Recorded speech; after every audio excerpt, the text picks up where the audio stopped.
ഇന്ന് തന്നെ സബ്സ്ക്രൈബ് ചെയ്യൂ, നിങ്ങളുടെ പ്രിയപ്പെട്ട ഷോസ് കാണൂ.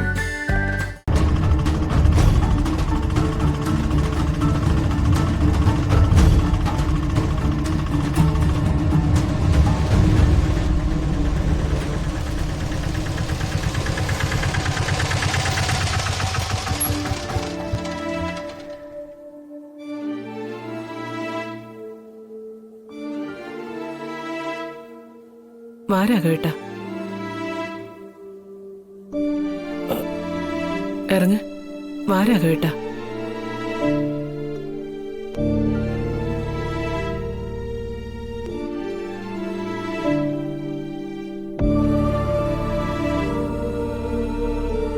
എത്രയാ?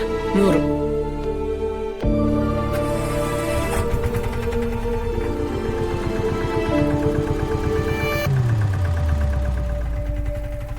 രാഘവേട്ടൻ വരൂ. നമ്മളെന്താ ഇവിടെ? നമ്മളിനി ഇവിടെ താമസിക്കാൻ പോകുന്നത്. അപ്പോ നമ്മുടെ മോൻ? അവന് അവന്റെ ഭാര്യയില്ലേ, ഭാര്യ വീട്ടുകാരില്ലേ?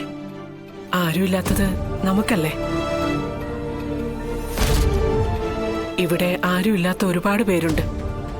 ആരെങ്കിലും ഉണ്ടായിരുന്നെങ്കിലെന്ന് ആഗ്രഹിച്ചു കഴിയുന്നവര്. അവർക്ക് നമുക്ക് ആരെങ്കിലുമൊക്കെ ആകാം. അതുപോലെ രാഘവേട്ട. ഇതൊക്കെ എപ്പോഴാ ഭാമേ നീ ഏർപ്പാടാക്കിയത്? എന്നോടൊരു വാക്ക് പോലും പറയുന്നില്ലല്ലോ. എന്റെ തീരുമാനങ്ങൾക്ക് ഒരിക്കലും രാഘവേട്ടൻ എതിര് പറയില്ലെന്ന് എനിക്കറിയാം. രാഘവേട്ട, ഇതല്ലാതെ മറ്റൊരു വഴിയും എന്റെ മുമ്പിൽ ഇല്ലായിരുന്നു. പക്ഷേ ഇപ്പൊ നിന്റെ തീരുമാനങ്ങളൊക്കെ തെറ്റുന്നുണ്ടല്ലോ ഭാമേ. അതിന്റെ ആദ്യത്തെ തെളിവാ ഇതിന്റെ മുമ്പിൽ ഇങ്ങനെ നിൽക്കേണ്ടി വന്നത്. രാഘവേട്ട, പക്ഷെ ഇതങ്ങനെയല്ല. എല്ലാം നഷ്ടപ്പെടുമെന്ന് അറിഞ്ഞ ആ നിമിഷം തന്നെ ഞാൻ ഏർപ്പാടാക്കിയതാ. നമുക്ക് രണ്ടുപേർക്കും കഴിയാനുള്ള പണവും അടച്ചു. ഇനി സെക്രട്ടറി വന്ന് നമുക്കുള്ള മുറി കാണിച്ചു തന്നാ മതി. പക്ഷേ നമ്മുടെ മോനോട് നമ്മൾ ചെയ്യുന്ന ചതിയല്ലേ ഭാമേ ഇത്? അവനെന്തറിയുമ്പോ ഒരുപാട് സങ്കടപ്പെടില്ലേ? അത് കുറെ കഴിയുമ്പം മാറിക്കോളും. അവൻ ജീവിക്കട്ടെ, സ്വസ്ഥമായി സുഖമായിട്ട് അവൻ ജീവിക്കട്ടെ. നമുക്ക് രണ്ടുപേർക്ക് ഇവിടെ കഴിയാം.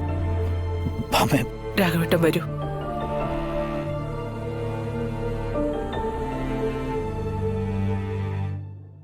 വാ രാഘവേട്ട, വാ.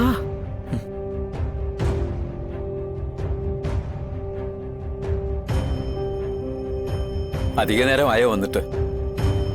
ഇല്ല, ഒരു 15 മിനിറ്റ് ആവുന്നേ ഉള്ളൂ. ഓക്കെ, എന്തായാലും ഞാനൊന്ന് കാണാൻ തന്നെ ഇരിക്കുകയായിരുന്നു. ഞാൻ രാഘവൻ നായർ. ഭാമ കാര്യങ്ങളൊക്കെ പറഞ്ഞിട്ടുണ്ടെന്ന് പറഞ്ഞിരുന്നു. പക്ഷേ പറഞ്ഞ കാര്യങ്ങളിൽ ചില മാറ്റങ്ങൾ ഉണ്ടായിട്ടുണ്ട്.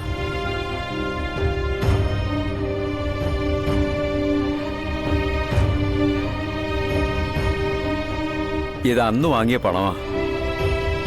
ഇതിനി ഇവിടെ വെച്ചിട്ട് കാര്യമില്ലല്ലോ. ഞങ്ങൾക്കൊരു മകനും മകളും ഉണ്ടെന്നുള്ള കാര്യം ഞാൻ അന്ന് പണം അടയ്ക്കാൻ വന്നപ്പോ പറഞ്ഞതാണല്ലോ. ശരിയാണ്, അന്ന് പറഞ്ഞതാ. പക്ഷേ അന്ന് ഈ പ്രോബ്ലം ഇല്ലായിരുന്നു.